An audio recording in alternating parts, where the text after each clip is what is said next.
Kaya pala mga kutsero, kaya pala,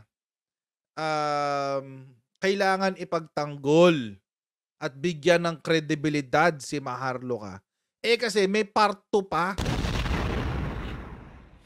May part 2 pa pala yung upload na dokumento. Oo. Ngayon mga kutsero, dadaanan natin ng konti. Dadaanan natin ng slight. Very, very slight lang. Very, very slight lang. Ito kasi yung ganap. Sa mga hindi pa nakakaalam, may bago na namang pinost si Maharlika. Pero bago tayo pumunta diyan, basahin muna natin 'tong comment ni Maltik. Alam niyo, nagulat ako mga kutsero, ngayon ko lang nalaman ako pala ay naka-block kay Maltik. Kasi dito, 13 hours ago lang daw 'to, nung na-screenshot ni Katie. So kanina lang 'to na-screenshot. 13 hours ago lang daw. Nakikiisa siya kay Harry Roque at sa yung scholar. Nakikiisa siya na reliable si Maharlika, reliable siya, huwag kayong mag-alala, reliable siya. Oo, 'di ba kahapon si ano yung pinag-usapan natin? Si pangalan nito? Si what's her name? What's his name pala? Si Harry Roque. Ngayon ito naman si Maltik. Sabi niya kasi, those who insist that Maharlika's sources are pure chismis will have to contend with her, number 1, intelligence source and information reliability. Uy, wow. Wow, nagulat ako sa English. Na-overwhelm ako ng English, guys. These two are used in intelligence analysis. Why do I know? I was a consultant to 2 national security advisors in the PH. Ay, yabang. Yabang naman. Consultant pala eh. Huwag kang mag-alala, naging consultant din naman ako ng Supreme Court. Naging consultant din kami ng Office of the Solicitor General. Kaya naman. Kaya naman sa dalawang naging consultant siya ng NSA, National Security Advisor. Wow! Anyway, hindi naman ako nandito para makipagpataasan ng ihi. Pero nakakatawa lang kasi yung sinabi niya na kung iko-contest mo raw si Maharlika, number 1, kailangan mong i-contest yung kanyang source, number 1. Pangalawa, yung reliability ng kanyang impormasyon.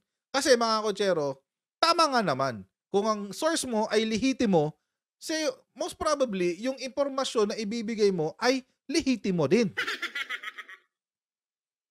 May problema. Alam niyo yung problema? Hindi naman natin kilala yung source niya eh. Ay, bago pala tayo pumunta sa next topic natin, as usual, kailangan magpasalamat tayo sa ating mga kaibigan sa Sendwave.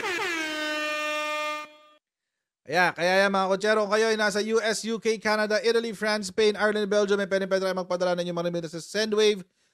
Gawin nyo lang, i-download nyo yung Sendwave app, gawa kayo ng account, lagay nyo ba ang account details nyo, at pwede kayo magpadala sa GCash, Cash Pickup, at iba't ibang mga bangko sa Pilipinas. At kapag ginamit nyo pa kayong promo code ng Coach Jared, pwede kayo makakuha din ng $20 free credit sa inyong unang padala. Kaya gamitan na si Sendwave for all of your remittance needs. Shady yung source niya eh. Di ba ang tawag lang niya puting ahas? Doon pa lang sa puting ahas, may idea ka na kung anong klaseng pagkatao niyan eh. Ahas nga, di ba? Number 1. Number 2. So kung ahas yung source niya, o di ahas din yung kanyang impormasyon. Naman. Ganun lang naman kasimple yun.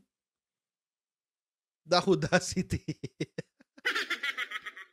Di ba? Kung hinalikan ka ni Judas, o di ibig sabihin yung paghalik niya sa'yo, hindi sincero. Ipinagkanuno ka. Ganun yun. Kung puti ang ahas niya, di ibig sabihin, pag kinagat ka ng puting ahas, ano yung binigay niya sa'yo? Di lason. Diyos ko.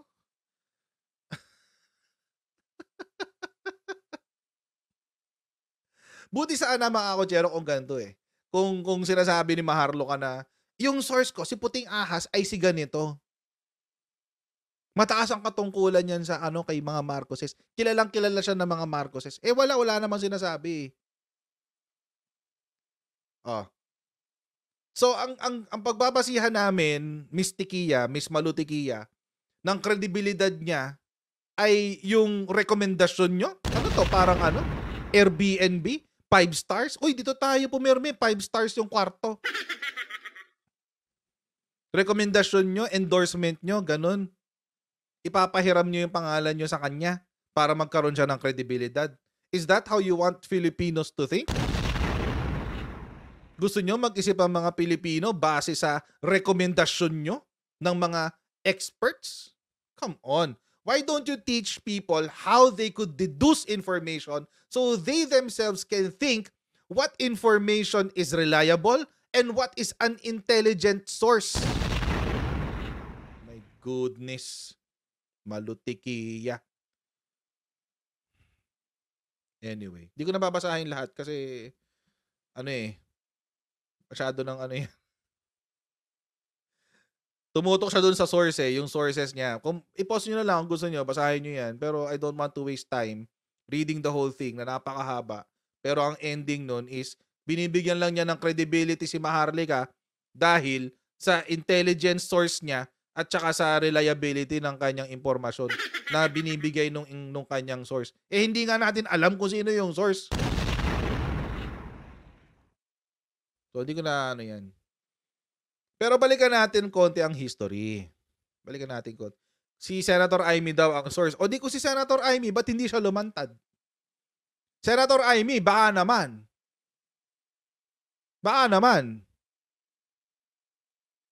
Kung si Senator Amy yan, baka naman, why not give credibility to what Maharlika is putting out? Kasi, yung scholar, etong si Malutikia, at saka si Harry Roque, they're not convincing. Tapos, eto pa. Feeling ko hindi siya lalabas. Kung si Senator Amy yan, alam niyo kung bakit? Magiging parang totoong Judas na talaga siya. Imagine, kapatid mo, pinagkanuno ka sa kalaban.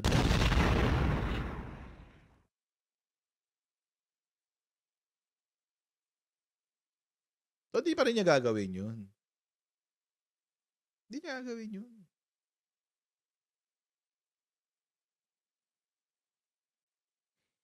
Anyway, di natin kilala yung puting ahas na yan. But I have an idea, but I don't want to mention. Kasi, until there's proof, alam nyo naman ako hanggat walang ebidensya, wala Hindi ako magsasalita. Anyway, eto na nga. Kasi pinagyayabang ni Malutikia galing sa a verified. Kasi ang niya sabi nyo, A1 daw. Her sources are A1. A1. Ito daw. Completely reliable and confirmed by other sources. Ito yung A1, guys. Yun na nga. Let's test that theory. Una, nag-post siya nito. Yan. Ito. Itong dalawang report na yan. May kopya pa ako niyan, mga kotsero. Huwag kayong mag-alala. Nag-post. Sabi, ito daw yung ebidensya na nagdadrag si PBBM. Okay. Sige. Ibig sabihin, mga kotsero, ito yung unang pasabog. Kaya nga may part 1 daw Ano sinabi ng PIDEA? The Philippine Drug Enforcement Agency or PIDEA debunks the false operational documents currently in circulation in social media. 2 pictures of documents were posted online on authority to operate and a pre-operation report, both dated March 11, 2012. PIDEA ran a check through its Plans and Operations Reports Management Information System or PORMIS and found that no such operation was logged on said date. So, sabihin, wala rong operation na naganap. A critical feature of PORMIS is that one cannot insert or tamper with recorded operations. Take note ha, ito hindi to minention ni Harry Roque kahapon, pero ito nakasulat dito. All pre-operation documents are serialized. Ibig sabihin, mga kotsero, may control number. All pre-operation documents are serialized, may control number. Bakit? Kasi nga, mga kotsero, nilalog nila yan. All pre-operation documents are serialized and recorded in this database dito sa PORMIS na yan. This ensures the system's integrity and negates any doubt on the data the system contains. So, ibig sabihin, mga kotsero, kung ito ay opisyal na dokumento ng PIDEA, dapat serialized siya. Take note of the word serialized. Ibig sabihin, merong control number. Parang sa mga binibili nating produkto, merong barcode. May serial number. Diba? Pag bumili ka ng rep, may serial number. Pag bumili ka ng TV, may serial number. Pag bumili ka ng kahit anong gamit, merong serial number. Libro nga, may serial number. Ibig sabihin, dapat merong ganito yung control number. Ito yung magpapatunay na official document siya. Pero, wala nga kasi. Ang kukulit nyo eh. In an age where artificial intelligence can generate realistic fake videos, spurious documents, and fantastic claims at having insider information, the public is cautioned to be more careful in believing such fake news. Alam niyo yung mali lang dito sa sinabi ng PIDEA? Itong AI. Itong AI. Bakit? Kasi mga kotsero, you don't need AI to fake this. Hindi mo kailangan ng AI para ipeke-pekein yan. Alam mo kailangan mo dyan? Either Canva, Photoshop, ano pa ba? Yung mga photo editing apps. Yun lang kailangan mo dyan. Minsan nga, PowerPoint, pwede na eh. Kung talaga magaling ka mag-manipulate ng mga image, PowerPoint, okay na. You don't need AI. Doon lang siguro, kung meron ako maiko-comment kay PIDEA, yun lang yun, mga kotsero. Yun lang yun, yung kanyang pagkakasabi ng AI. Bakit? Kasi ngayon, mga kotsero, yun ang pinanghahawakan nilang lahat. Bagong AI. See? Yun ang pinanghahawakan nilang lahat. May nagla-live na ba ngayon? Wala pa. may nagla-live na ba o wala pa? Baka may nagla-live na dyan, pakisabihan ako. Kayang-kaya sa MS Paint yan. Sabi ni Ronald Osorio. Di ba MS Paint? Ang tindi. Freeware pa yon guys. Bloatware yun ng Windows. Baka may nagla-live na dyan ha, pakisabihan ako. Ito ngayon yung bagong drama nila. Nagulat ako nung nakita ko to. Sabi ko, uy, may bago na naman. Okay. Sige. Tingnan natin yung laman. Wag na to. May bago, dinownload ko naman yan. Basahin natin. Direct 4, the director of the Intelligence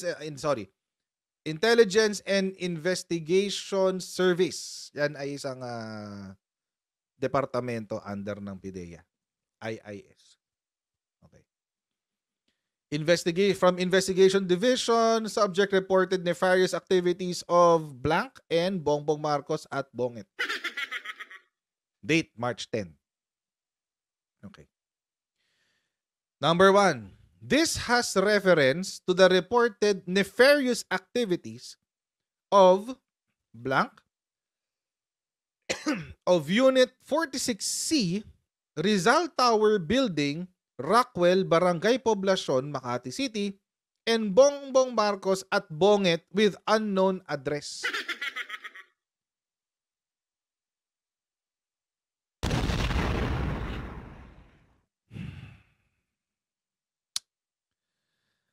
Nakakaloko talaga kayo.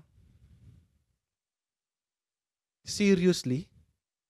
PIDEA? March 10, 2012? Hindi alam ang address ng isang Bongbong Marcos at Bonget? Intelligence and Investigation Service? Hindi alam ang address ng isang Bongbong Marcos at Bonget? Senador siya nito mga kayo. Senador siya niyan. Ang dami niyong pwedeng kuhaan ng source ng address. Intelligence and Investigation Service. Hindi kayo nagpunta ng COMELEC para tignan ang kanyang address doon, ang kanyang tawag dito, yung address na nakalista doon sa kanyang COC. Hindi kayo nag-refer sa Senate para itanong ang kanyang address. Senador siya niyan eh. Hindi kayo nagpunta sa Senate? Wala kayong source sa Senate para tanungin kung anong address ni PBBM? Unknown address talaga?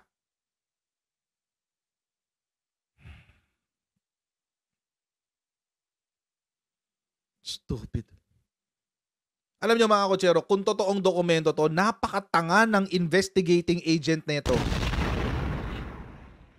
Sana natanggal na to. You are not an asset to the government at all. Napakatanga mo. Kung ikaw tong investigation agent na yan, nakasulat dyan. Nakuha niyo yung address nung isa nung binurang pangalan. Ayan o, Unit 46C, Rizal Tower Building, Rockwell, Barangay Poblacion, Makati City. And Bongbong Marcos at Bonget with unknown address. What? What the F?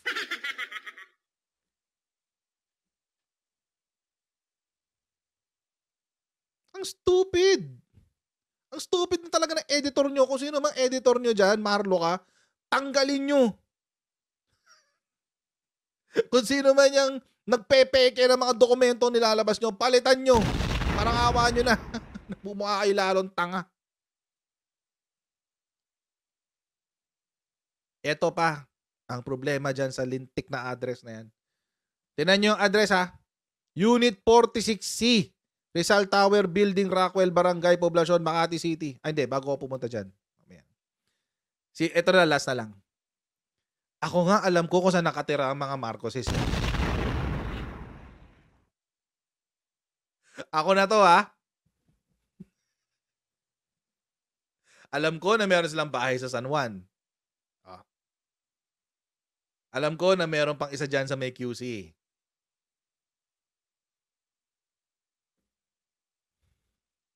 Unknown ako niyan. Hindi naman ako intelligence agent.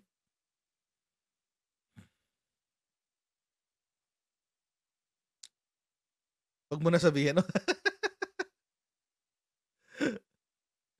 Di ba? Meron pa yan. Correct. Meron pa sa Manila. Alam ko rin, meron sila sa Rockwell. Pero hindi ko alam kung ito yun. Okay, wait. 46C, punta tayo sa Rockwell. Unit 46C, Rizal Tower Building, Rockwell Building, Rockwell Barangay Poblacion, Makati City. Take note of 46C. Unit 46C. 46C. Balikan natin yung una niyang pasabog.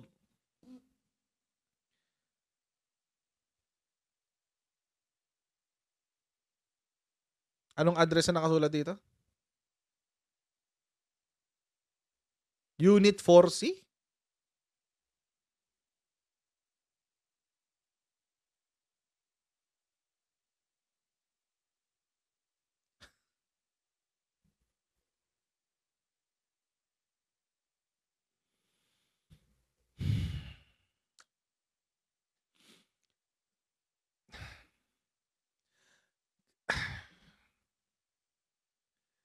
Kung gagawa kayo ng peking dokumento, make it consistent.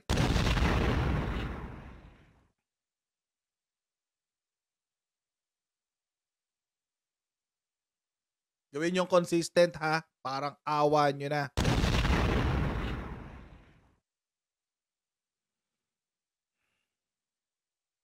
Speechless ha. Speechless talaga, promise.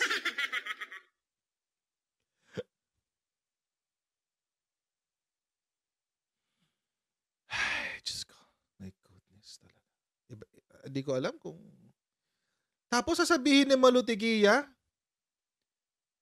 information reliability, confirmed by other sources, tsaka completely reliable. Ano nangyayari sa inyo? Akala ko ba mga experts kayo? Anak-anang tipaklong.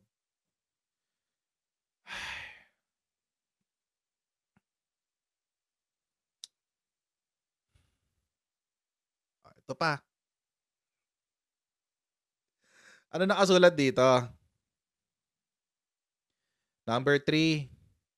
Recommend approval of the attached pre-operation report or authority to operate to conduct casing and surveillance to verify the veracity of this report for their possible apprehension if warranted. Okay.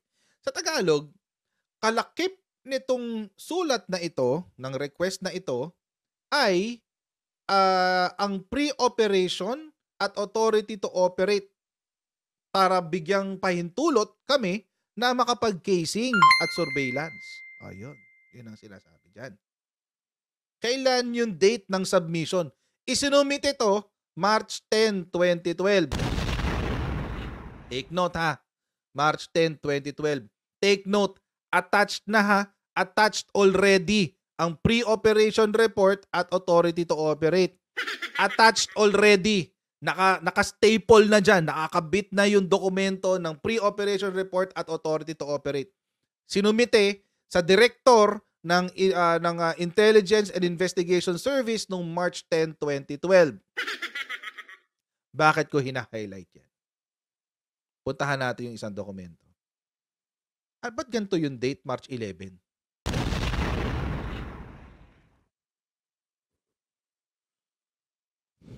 Ano to follow? To follow yung pre-operation report? Akala ko ba attached na?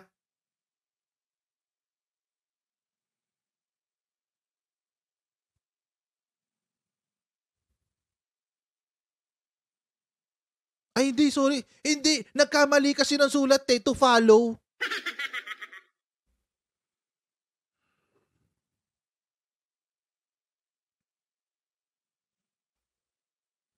Akala ko ba attached na?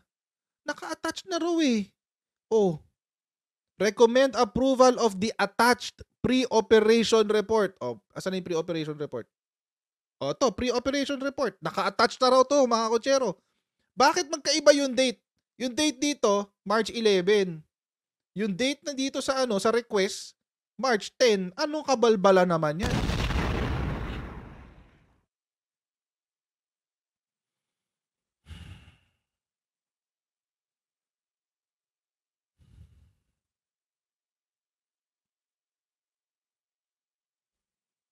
Hindi, kailangan natin gawing March 10 para Sabado.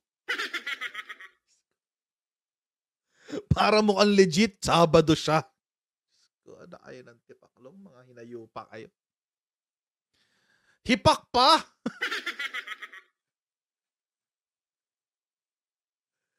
Diyos ko, ginagawa nyo kaming tanga talaga eh. Ginagawa nyo talagang tanga yung mga supporters at followers nyo eh. Ano yung isa? Authority to operate. Authority to operate. 11 March 2012. Alam nyo, dito sa pinaggagawang kalokohan ni Marlo ka, naniniwala na ako the devil is in the details.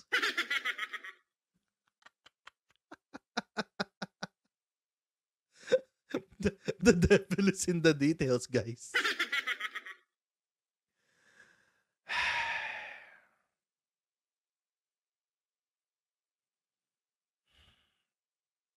So nag-submit ng report, nag-submit ng request, paki-confirm na lang ha kasi kayo yung gumawa nito eh. Nag-submit ng request dated March 10, 2012. Baka wala pang naka-attach. Tapos inihabol yung pre-operation tsaka yung authority to operate. Is that what you're trying to say?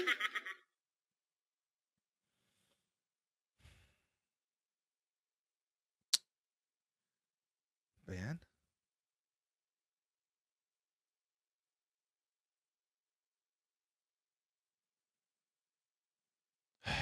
Tapos, sinabi, Ang hilig nyo talagang gamitin pangalan na Bongbong Marcos at Bongit eh, no? Real name nga ang gamitin nyo. Ferdinand Romualdez Marcos Jr. at Bongbong Marcos.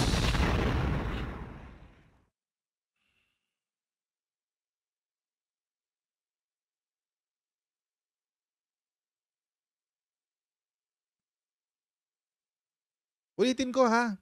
Ang real name niya ay Ferdinand Romualdez Marcos. Ferdinand R. Marcos Jr. Pwede pa. Tapos, kung lalagyan nyo ng alias, AKA. Sinong gumagamit ng at? Sinong gumagamit ng at? Bakit at? Ano yan, email?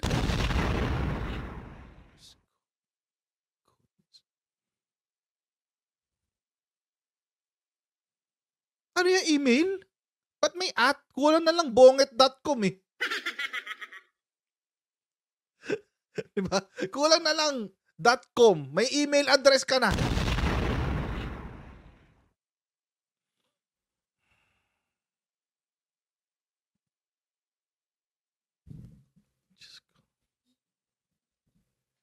Ay, ano?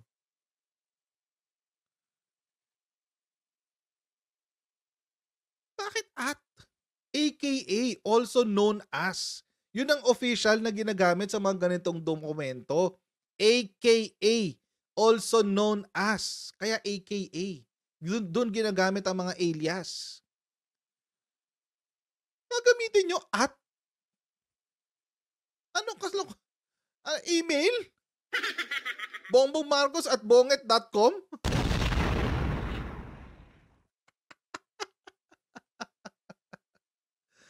Tapos, ipagyayabang sa atin ng mga Duterte supporters tulad ni Attorney Harry Roque, ni Malutiquilla, completely reliable tsaka confirmed by other sources. Oh my God!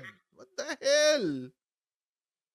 Paano naging reliable to? Eh, maski yung dokumento, nagbabanggaan ng impormasyon. Goodness, sakit nyo sa bangs. Tapos ito pa, ito, I find this odd. Hindi naman siya, hindi ko alam kung kwento to ha, but I find this odd. Itong kwento ng ano. A confidential informant personally appeared before this office and reported the above-named showbiz and political personalities together with some unidentified male and female companions who are allegedly frequently seen inhaling white powdery substance suspected to be illegal drugs inside the above-cited condominium unit. Okay. Ang nakakatawa sa akin dyan, mga kotsero, yung parte ng confidential informant. Bakit? So itong si confidential informant, nakikita daw niya with his two eyes. Yun yung testimonya niya eh.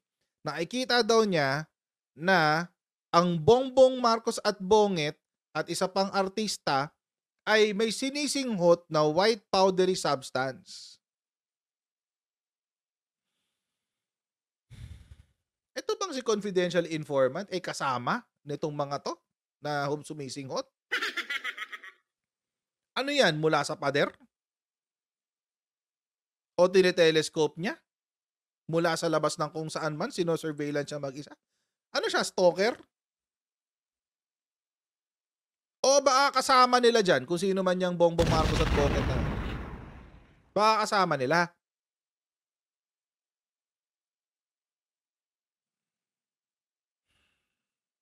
Ang weird eh.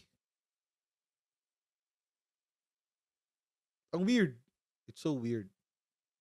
Ito last na inisip ko rin yan. Loko to si Sigmaton. Sasabihin ko pa lang to, pinigilan ko lang yung sarili ko kasi baka walang makarelate. Sabi niya, baka mik-mik lang, coach. Sa mga hindi nakakaalam ng mik-mik. Yung mik-mik, favorite ko yun nung bata ako, sarap nun eh. Powdery substance din yun. Pero hindi mo sinisinghot yun. Ini-straw mo yun mula sa plastic. Pag inistro mo yun, kadalasan nakakabilaok. So, lalabas sa ilong mo yung powder. Mik-mik. Ay, sa mga hindi nakakaalam ng mik-mik, masyado pa kayong bata. Sarap-sarap ng mik-mik. Tsaka kaso hindi puti yun eh. Chocolate yun eh. Chocolate yung mik-mik. So, malabong white powdery substance daw eh. White powdery substance. So, hindi mik-mik yun. Anyway. So, again, may question mark ako dun sa confidential informant. Bakit? Is this informant a party to them taking, kung sino man itong mga to na nag-i-inhale ng white powdery substance? Kasama ba siya dyan? Or, paano niya na-witness? Hindi ba verify ng agent, itong investigation agent? Paano mo nakita? Paano mo na-witness?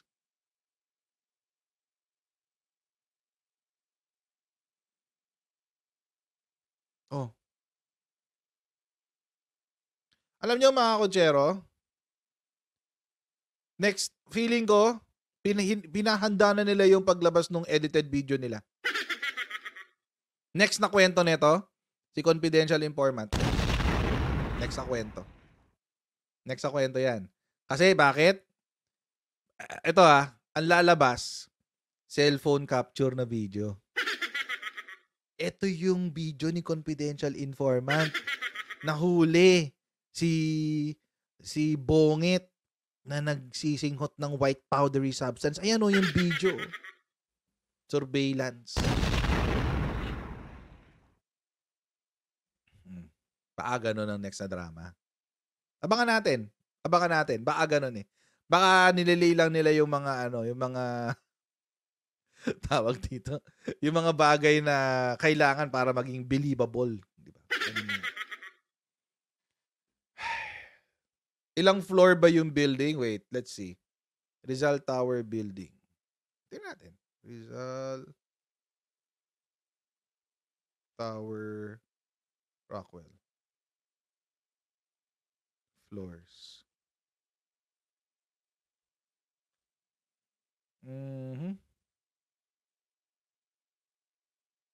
47 stories. 47. So, malapit na siya dun sa pinakatuktok. 47 stories. Anyway. Feeling ko lalabas na yung edited video nila. Feeling ko ilalabas na edited video. Oo. Kasi naglalagay na sila ng mga mga bagay na essential sa plot.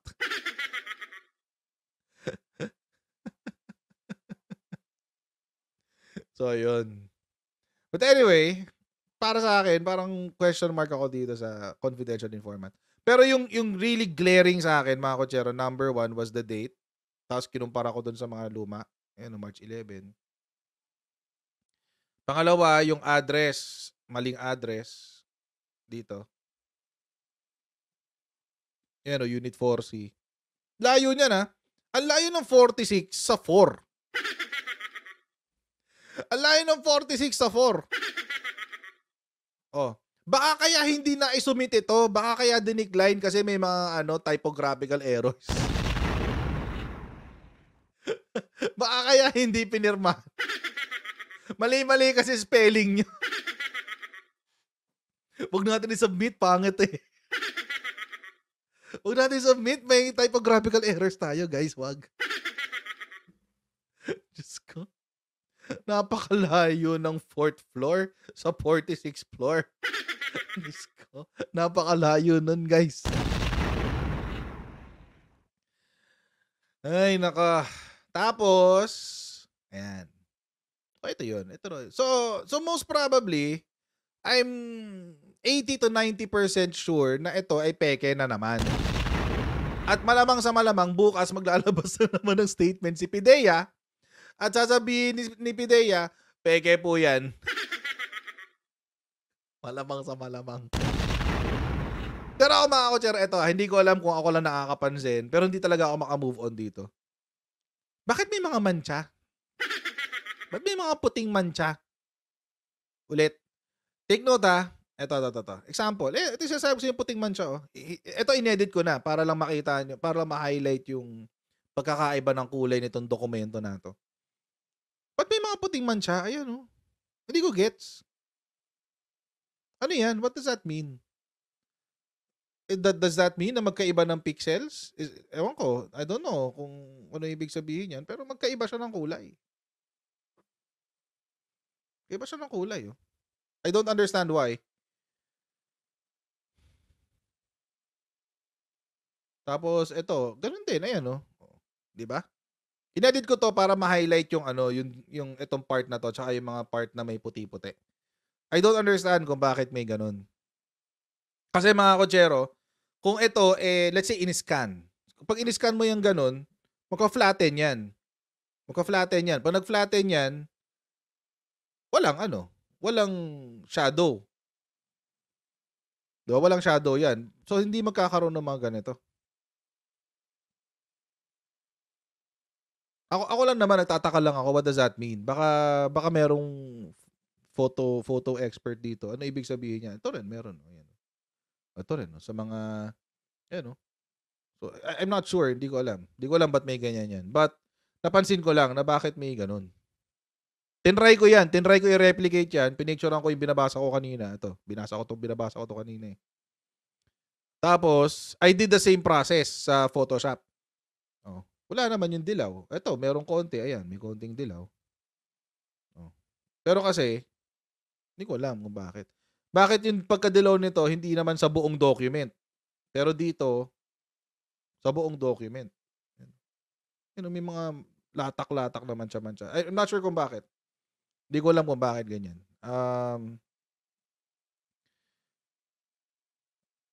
So, yun. Tsaka ito natawa ako dito. May mantsa talaga ng photocopy. May mantsa talaga kayo ng photocopier. Saan ba nagpe-print ang PIDEA? Ba't ang dumi nyo mag-print? Kailangan nyo magpalit ng ink. Bakit ang dumi ng printer nyo? Bakit ganon?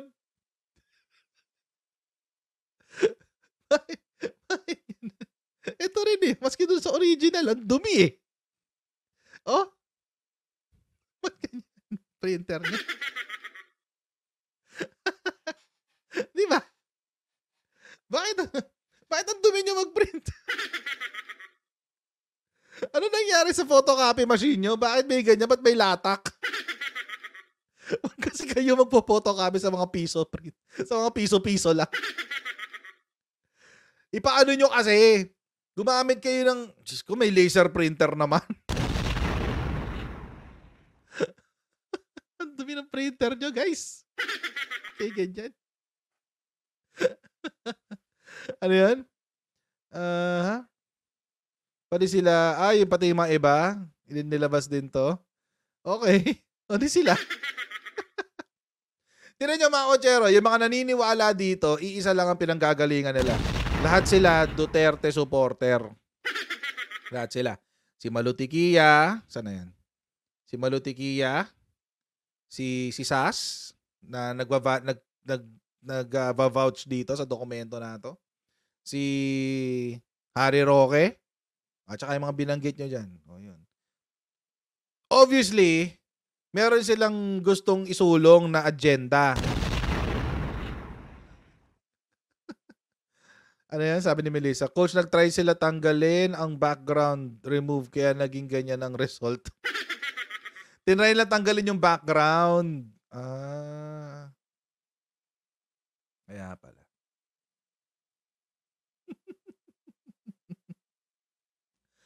Oo, di ba? So, ewan ko lang. At saka, ewan ko, nawibirdohan talaga ako dun sa mancha. Yung manchang ganyan. Ba't may mancha? Kasi kahit, alam nyo, if this is a legitimate document that has been scanned, sabihin natin in-scan ng PIDEA para ilagay sa kanilang e-filing system nila, eh siguro hindi naman magiging ganito itsura niyan. Mas maganda pa yung ginagawa ni Cam Scanner kaysa dito. Kaya si Cam Scanner. Mas maganda pa yung resulta ni Cam Scanner kaysa dyan. Grabe. But I'll see all of you tomorrow, mga Kojero. Okay, sa ating next Kojarite Live. Please don't forget to like, share, and subscribe. And once again, I'll see all of you tomorrow. God bless and see you next time, guys. Bye!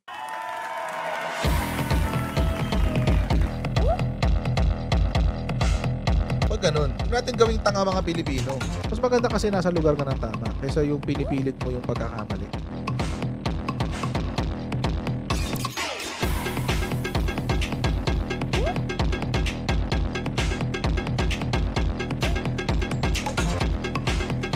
Are they willing to go that far? Hindi makakalimutan ng Pilipino yan hanggat di nasasagot niya.